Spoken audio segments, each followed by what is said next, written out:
Hi, എല്ലാവർക്കും Man United സ്റ്റുഡിയോയുടെ അടുത്ത എപ്പിസോഡിലേക്ക് സ്വാഗതം. ഒറ്റ പ്ലെയറെ കുറിച്ച് സംസാരിക്കാനാണ് പ്രധാനമായിട്ട് നമ്മൾ ഇന്നത്തെ ഈ വീഡിയോയിലൂടെ ഉദ്ദേശിക്കുന്നത്. അപ്പോൾ ആദ്യമായിട്ടാണ് നിങ്ങൾ ഈ ചാനലിൽ വീഡിയോ കാണുന്നത് എന്നുണ്ടെങ്കിൽ ദയവായിട്ടൊന്ന് സബ്സ്ക്രൈബ് ചെയ്യാം. നമുക്ക് വീഡിയോയ്ക്ക് കിടക്കാം. അതെ, ആരാണ് ആ പ്ലെയർ? മിഡിൽസ്ബറോയിൽ കളിക്കുന്ന 23 വയസ്സുകാരനായിട്ടുള്ള ഇംഗ്ലീഷ് മിഡ്ഫീൽഡർ ഹെയ്ഡൻ ഹാക്കിനി. ഇതുവരെ നമ്മളുടെ സമ്മർ ട്രാൻസ്ഫർ വിൻഡോയിൽ കേൾക്കാത്ത ഒരു പേരാണ് ഈ ഹെയ്ഡൻ ഹാക്കിനിയെ കുറിച്ച്. കാരണം നമ്മൾ ഇതിനു മുമ്പ് ടൊണാലിനെ കുറിച്ച് സംസാരിച്ചിട്ടുണ്ടായിരുന്നു, മത്തേസ് ഫെർണാണ്ടസിനെ കുറിച്ച് സംസാരിച്ചിട്ടുണ്ടായിരുന്നു, ചൊമേനിനെ കുറിച്ച് സംസാരിച്ചിട്ടുണ്ടായിരുന്നു, കമവിംഗയെ കുറിച്ച് സംസാരിച്ചിട്ടുണ്ടായിരുന്നു. അങ്ങനെ ഒരുപാട് പ്ലേയേഴ്സ് ആയിട്ട് മിഡ്ഫീൽഡിൽ ലിങ്ക് വന്നിട്ടുള്ള ഒരിക്കലും കേൾക്കാത്ത ഒരു പേരാണ് ഈ ഹെയ്ഡൻ ഹാക്കിനിയെ കുറിച്ച്. ഇന്നലെ നമ്മൾ ഡിസ്കസ് ചെയ്ത ഒരു പ്ലെയർ ഉണ്ടായിരുന്നു, സങ്കാരെ. ഏറ്റവും റീസെന്റ് ആയിട്ട് ഫ്രഞ്ച് ലീഗിൽ കളിച്ചുകൊണ്ടിരിക്കുന്ന ഡിഫൻസീവ് മിഡ്ഫീൽഡർ ആയിട്ടുള്ള സങ്കാരയെ കുറിച്ചാണ് നമ്മൾ ഇന്നലെ ഡിസ്കസ് ചെയ്തത്. സങ്കാരയെ കുറിച്ച് ഡിസ്കസ് ചെയ്തത് മുമ്പ് സങ്കാരെ എന്ന പ്ലെയറിന്റെ ഒരു ടൈപ്പ് നമ്മൾ ഇന്നലെ സംസാരിച്ചിട്ടുണ്ടായിരുന്നു. പക്ഷെ ഇന്ന് ലിങ്ക് ആയിട്ടുള്ള ഈ പ്ലെയർ, അതായത് ഹെയ്ഡൻ ഹാക്കിനി, ഇന്ന് ഒരു പെട്ടെന്ന് ലിങ്ക് ആയിട്ടുള്ള ഒരു പ്ലെയർ അല്ല. ഇതിനു മുമ്പത്തെ വിൻഡോ, അതായത് ജനുവരി വിൻഡോയിൽ ഈ പ്ലെയർ ആയിട്ട് ചെറിയൊരു ലിങ്ക് വന്നിട്ടുണ്ടായിരുന്നു. പിന്നെ അറിയാലോ, അത് വേഗം തന്നെ ഇല്ലാണ്ടായിപ്പോയി. വീണ്ടും ഇപ്പോ ഈ പ്ലെയറിലേക്ക് ഒരു ലിങ്ക് വന്നിട്ടുണ്ട്. ഇതിന്റെ പ്രധാന കാരണം എന്താണെന്ന് വെച്ച് കഴിഞ്ഞാൽ, നമ്മുടെ ഇപ്പോഴത്തെ മാഞ്ചസ്റ്റർ യുണൈറ്റഡിന്റെ കോച്ചായിട്ടുള്ള മൈക്കിൾ കാരിക്. കാരണം പുള്ളിക്കാരന്റെ അണ്ടറിൽ കളിച്ചിട്ടുള്ള ഒരു പ്ലെയറാണ് ഈ ഹെയ്ഡൻ ഹാക്കിനി എന്ന് പറയുന്നത്. നമ്മൾ ഇന്നലെ ഡിസ്കസ് ചെയ്തിട്ടുണ്ടായിരുന്ന സങ്കാരെ ഉള്ള പ്ലെയറിന്റെ പ്രൊഫൈലിൽ നിന്നും വളരെയധികം വ്യത്യസ്തമായിട്ടുള്ള ഒരു പ്രൊഫൈലാണ് ഈ ഹെയ്ഡൻ ഹാക്കിനിയെ സംബന്ധിച്ചിടത്തോളം. കാരണം പുള്ളിക്കാരൻ ഒരു സെൻട്രൽ മിഡ്ഫീൽഡർ തന്നെയാണ്, ഡിഫൻസീവ് മിഡ്ഫീൽഡർ ആയിട്ട് കളിക്കുന്ന ഒരു പ്ലെയറാണ്. പക്ഷെ ഡീപ്പ് ലൈനിൽ വളരെയധികം എഫേർട്ട് എടുക്കുന്ന ഒരു പ്ലെയറാണ്. അതുപോലെ തന്നെ പ്രോഗ്രസീവ് ആയിട്ട് പാസുകൾ നൽകാൻ കഴിയുന്ന ഒരു പ്ലെയറാണ്. അതുപോലെ തന്നെ കളിയുടെ ടെമ്പോ കൺട്രോൾ ചെയ്യാൻ പറ്റുന്ന ടൈപ്പ് പ്ലെയറാണ്. അതുപോലെ തന്നെ ക്രിയേറ്റീവ് ആയിട്ട് പാസുകൾ കൊടുക്കാൻ കഴിയുന്ന ഒരു പ്ലെയറാണ്. 43 മത്സരങ്ങളാണ് മിഡിൽസ്ബറോയ്ക്ക് വേണ്ടി ഈ സീസണിൽ പുള്ളിക്കാരൻ കളിച്ചിട്ടുള്ളത്. അതിൽ 5 ഗോളും 3 അസിസ്റ്റും ആണ് ആള് നടത്തിയിട്ടുള്ളത്. ഇൻഡിവിജ്വലി പെർഫോമൻസിൽ ആള് എല്ലാത്തിലും ഒരു 8, 7.9, 8, 8.1 എന്നീ റേറ്റിംഗിലാണ് ഒരുവിധം എല്ലാ മത്സരങ്ങളും ഫിനിഷ് ചെയ്തിട്ടുള്ളത്. ഇപ്പോൾ തന്നെ പ്രീമിയർ ലീഗിൽ തന്നെ എവർട്ടൺ, ന്യൂകാസ്റ്റിൽ, ടോട്ടനാം 3 ക്ലബ്ബുകൾ ആളായിട്ട് ലിങ്ക് വന്നു കഴിഞ്ഞു ഏറെക്കുറെ. അതിൽ തന്നെ എവർട്ടനായിട്ട് കുറച്ചും കൂടി അടുത്ത ലിങ്കുകൾ വന്ന് തുടങ്ങിയിട്ടുണ്ട്. എവർട്ടൺ അവരുടെ ഫസ്റ്റ് ബിഡ് സബ്മിറ്റ് ചെയ്യാൻ പോവുകയാണ് എന്നുള്ള ഒരു ന്യൂസ് വന്നിട്ടുണ്ട്. അതിന്റെ ഇടയിലാണ് ഇപ്പോൾ വീണ്ടും മാഞ്ചസ്റ്റർ യുണൈറ്റഡ് ആയിട്ട് ഒരു ലിങ്ക് വന്നിട്ടുള്ളത്. കാരണം നമുക്കറിയാം, നമുക്ക് ഒന്നിൽ കൂടുതൽ മിഡ്ഫീൽഡേഴ്സ് വേണ്ട ഒരു ടൈമാണിത്. അങ്ങനെയാണ് നമ്മൾ എഡേഴ്സിനെ സൈൻ ചെയ്തിട്ടുള്ളത്. ഇപ്പോ മത്തേസ് ഫെർണാണ്ടസിലേക്ക് പോയിട്ടുള്ളത്. ഇനി സങ്കാരയാണോ അതോ ഹെയ്ഡൻ ഹാക്കിനിയാണോ അതോ വേറെ ഏതെങ്കിലും പുതിയ പ്ലെയർ ആണോ വരാൻ പോകുന്നത് ഉറപ്പില്ല. കാരണം നമുക്ക് രണ്ടിൽ കൂടുതൽ മിഡ്ഫീൽഡേഴ്സ് വേണ്ട ഒരു സിറ്റുവേഷൻ ആണ്. കാരണം നമ്മൾ ഇതിനു മുമ്പത്തെ വീഡിയോസിലൊക്കെ സംസാരിച്ച പോലെ നമുക്ക് വീക്കിലി മത്സരങ്ങൾ വരും, ഒന്നിലധികം മത്സരങ്ങൾ വരും. ആ സമയത്ത് കൃത്യമായിട്ട് റൊട്ടേഷൻ പോളിസി മെയിൻറ്റെയിൻ ചെയ്യണമെങ്കിൽ നമുക്ക് ഒന്നിലധികം മിഡ്ഫീൽഡേഴ്സ് വേണം. ഇന്നത്തെ കണ്ടീഷനിൽ നമുക്ക് എന്തായാലും മുഗാത്തേനെ വെച്ചിട്ടോ മൗണ്ടിനെ വെച്ചിട്ടോ ഇതൊന്നും കണ്ടിന്യൂ ചെയ്തു പോകാൻ പറ്റില്ല. എന്തായാലും ഹെയ്ഡൻ ഹാക്കിനിയെ സംബന്ധിച്ചിടത്തോളം ആൾക്ക് 23 വയസ്സ് മാത്രമേ പ്രായമുള്ളൂ. ഒരു യങ് ആയിട്ടുള്ള പ്ലെയറാണ്. പ്രോഗ്രസീവ് ആയിട്ട് പാസുകൾ കൊടുക്കാൻ കഴിയുന്ന ടൈപ്പ് പ്ലെയറാണ്. മൈക്കിൾ കാരിക്കിന്റെ അണ്ടറിൽ കളിച്ച് ശീലിച്ചിട്ടുള്ള ഒരു പ്ലെയറാണ്. ആളുടെ ഫോർമേഷൻസിനും ആളുടെ റൊട്ടേഷൻ പോളിസീസിലും ഒക്കെ കൃത്യമായിട്ട് കളിച്ചിട്ടുള്ള ഒരു പ്ലെയറാണ്. മൈക്കിൾ കാരിക്കിന് കൃത്യമായിട്ട് അറിയുന്ന ടൈപ്പുള്ള ഒരു പ്ലെയറാണ്. പക്ഷെ പുള്ളിക്കാരന് കുറച്ച് ഡ്രോബാക്സ് ഉണ്ട്.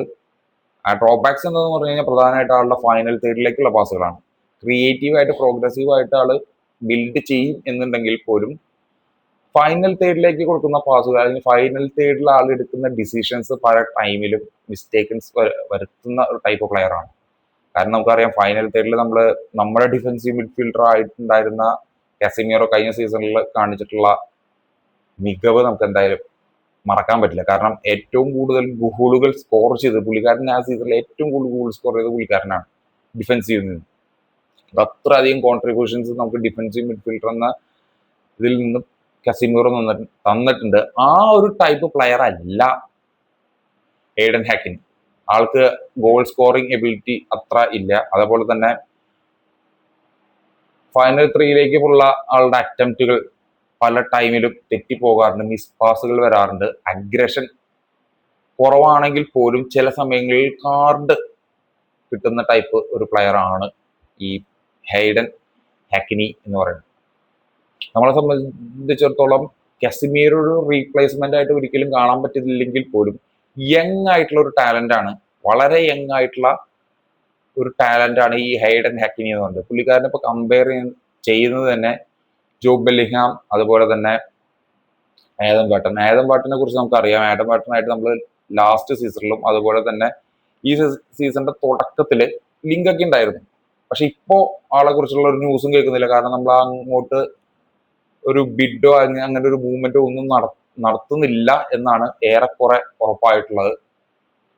ആഡം വാട്ടന് ഉള്ള അതേ ഒരു പ്രോസ്പെക്ട് പ്ലെയർ തന്നെയാണ് ഈ ഹെയ്ഡൻ ഹാക്കിനി എന്ന് പറയുന്നത്. പക്ഷെ പുള്ളിക്കാരന്റെ അത്ര ഒരു സ്പീഡി പ്ലെയർ അല്ല.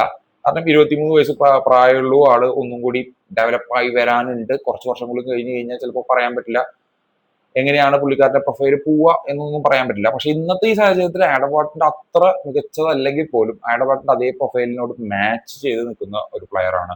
നമുക്ക് വളരെ ചീപ്പർ ഓപ്ഷനിൽ ബൈ ചെയ്യാൻ പറ്റുന്ന ടൈപ്പിലുള്ള ഒരു പ്ലെയർ ആണ്. നമുക്ക് ഏറെക്കുറെ ഒരു 20-25 മില്യണിനുള്ളിൽ നമുക്ക് മേ ബി ബൈ ചെയ്യാൻ പറ്റുന്ന ടൈപ്പ് ഒരു പ്ലെയർ ആണ്. അധികം കോമ്പറ്റീഷൻ വന്നിട്ടില്ലെങ്കിൽ. കാരണം ഇപ്പോൾ ടോട്ടൻഹാം, ഞാൻ പറഞ്ഞ പോലെ ടോട്ടൻഹാം, ന്യൂകാസ്റ്റിൽ, എവർട്ടൺ എല്ലാം പുള്ളിക്കാരന്റെ പിന്നിലുണ്ട്. എവർട്ടനായിട്ട് ഏറെക്കുറെ ആള് ഓക്കെ ആണ്, ലിങ്ക് ഒക്കെ ഓക്കെ ആണ് എന്നുള്ള ഒരു ന്യൂസും വരുന്നുണ്ട്. പക്ഷെ മാഞ്ചസ്റ്റർ യുണൈറ്റഡ് റേസിലേക്ക് ഇന്നായി കഴിഞ്ഞാൽ, ഇതുവരെ ഡിസ്കഷൻസ് നടത്തി കഴിഞ്ഞാൽ എന്തായിരിക്കും ഉണ്ടാവാൻ പോവാന്ന് നമുക്കറിയാം. കാരണം മാഞ്ചസ്റ്റർ യുണൈറ്റഡ് പോലുള്ള ക്ലബിൽ നിന്നൊരു കോൾ വന്നു കഴിഞ്ഞാൽ പ്ലെയർക്ക് വീണ്ടും ഒരു റീറ്റിംഗിലേക്കുള്ള ഒരു ചാൻസ് വളരെ കൂടുതലാണ്. അങ്ങനെ സംബന്ധിച്ചിടത്തോളം ഹെയ്ഡൻ ഹാക്കിനി നമുക്കൊരു ബാക്കപ്പ്, അതായത് നമ്മുടെ ഒരു റൊട്ടേഷൻ പോളിസിയിൽ വളരെ ആപ്റ്റ് ആയിട്ടുള്ള ഒരു പ്ലെയർ ആയിരിക്കും. നമുക്ക് വരുന്നവരെല്ലാം ഡിഫൻസീവില് ഒറ്റ ടൈപ്പ് പ്ലെയർ തന്നെ മതി, അല്ലെങ്കിൽ ഈ ഒരു ടൈപ്പ് പ്ലെയേഴ്സ് മാത്രമേ നമുക്ക് ഡിഫൻസീവിൽ പറ്റൂ, ഡിഫൻസീവ് മിഡ്ഫീൽഡിൽ പറ്റൂ എന്ന് വാശി പിടിക്കാൻ പറ്റില്ലല്ലോ. കാരണം നമുക്ക് ആഡം വാട്ടനോ ആംഗ്ലോ സ്ട്രീറ്റുകളിലൊക്കെ പിന്നാലെ പോവാത്തത് പ്രധാന കാരണം അവരുടെയൊക്കെ പ്രൈസാണ്. ആംഗ്ലോ സ്റ്റില്ലർ എന്ന് പറയുന്ന ജർമ്മൻ പ്ലെയർ ആയിട്ട് കഴിഞ്ഞ സമ്മർ ട്രാൻസ്ഫർ വിൻഡോയിലും ജനുവരി ട്രാൻസ്ഫർ വിൻഡോയിലും നല്ല രീതിയിൽ ലിങ്ക് ഉണ്ടായിരുന്നു. പക്ഷെ പുള്ളിക്കാരന്റെ പ്രൈസ് ഓൾമോസ്റ്റ് 40-50 ഉള്ളിൽ പറഞ്ഞതുകൊണ്ട് മാത്രമാണ് മാഞ്ചസ്റ്റർ യുണൈറ്റഡ് അതിൽ നിന്ന് ബാക്കപ്പ് ചെയ്തിട്ടുള്ളത്. ഈ എയ്ഡൻ ഹാക്കിനിയെ സംബന്ധിച്ചിടത്തോളം ഏറെക്കുറെ 20-25 മില്യണിനുള്ളിൽ നമുക്ക് സൈൻ ചെയ്യാൻ സാധിച്ചു കഴിഞ്ഞാൽ ഈ ലാമിൻസിനെ പോലെ, അല്ലെങ്കിൽ തന്നെ നമ്മൾ ഈ റീസെന്റ് ആയിട്ട് സൈൻ ചെയ്തിട്ടുള്ള യങ് പ്ലെയേഴ്സിനെ പോലെ വളരെ മികച്ച രീതിയിൽ ഔട്ട്പുട്ട് തരാൻ പറ്റുന്ന ഒരു പ്ലെയർ ആയിരിക്കും ഹെയ്ഡൻ ഹാക്കിനി. ഒരിക്കലും ഒരു കസിമീറോ റീപ്ലേസ്മെന്റിൽ എടുക്കാതെ നമ്മളൊരു റൊട്ടേഷൻ പോളിസിയിൽ കൃത്യമായിട്ട് മെയിൻറ്റെയിൻ ചെയ്ത് പോകുന്ന ടൈപ്പ് ഒരു പ്ലെയറിലേക്ക് നമ്മൾ ഫോക്കസ് ചെയ്ത് കഴിഞ്ഞാൽ എന്തായാലും ഹെയ്ഡൻ ഹാക്കിമിനി ഒരു നല്ല ഓപ്ഷൻ ആയിട്ടാണ് എനിക്ക് തോന്നുന്നത്. സങ്കാരയും ഹെയ്ഡൻ ഹാക്കിമിയും യങ് ആയിട്ടുള്ള മികച്ച ഓപ്ഷൻസ് ആണ്. ഇതിൽ ആര് വന്നാലും ഒരു പക്ഷേ ഞാൻ ഹാപ്പി ആയിരിക്കും. കാരണം ഈ രണ്ട് പ്ലെയേഴ്സും നല്ല രീതിയിൽ ഔട്ട്പുട്ട് തരുന്ന ടൈപ്പ് പ്ലെയേഴ്സ് ആണ്, നല്ല രീതിയിൽ വർക്ക് റേറ്റ് എടുക്കുന്ന ടൈപ്പ് പ്ലെയേഴ്സ് ആണ്, നല്ല രീതിയിൽ ഹാർഡ് വർക്ക് ചെയ്യുന്ന പ്ലെയർ ആണ്, ബാഡ്ജിന് വേണ്ടി കളിക്കുന്ന പ്ലെയേഴ്സ് ആണ്. അതുകൊണ്ട് ഈ രണ്ട് പ്ലെയേഴ്സിനെയും, എൻ്റെ പേഴ്സണൽ അഭിപ്രായത്തിൽ ഈ രണ്ട് പ്ലെയേഴ്സിനെയും നമ്മൾ എടുത്തു കഴിഞ്ഞാൽ, ഈ രണ്ട് പ്ലെയേഴ്സിനെ ഒരുമിച്ച് എടുക്കും എന്നെനിക്ക് തോന്നുന്നില്ല, ഏതെങ്കിലും ഈ ഒരു പ്ലെയറിനെ എടുത്തു കഴിഞ്ഞാൽ അത് മികച്ച രീതിയിൽ മാഞ്ചസ്റ്റർ യുണൈറ്റഡിന് ഗുണം ചെയ്യും ഭാവിയിൽ എന്നാണ് എനിക്ക് തോന്നുന്നത്. നിങ്ങളുടെ അഭിപ്രായം എന്താണെന്നുണ്ടെങ്കിൽ കമന്റ് ബോക്സിൽ രേഖപ്പെടുത്തുക. അപ്പോൾ അടുത്തൊരു വീഡിയോ ആയിട്ട് കാണാം.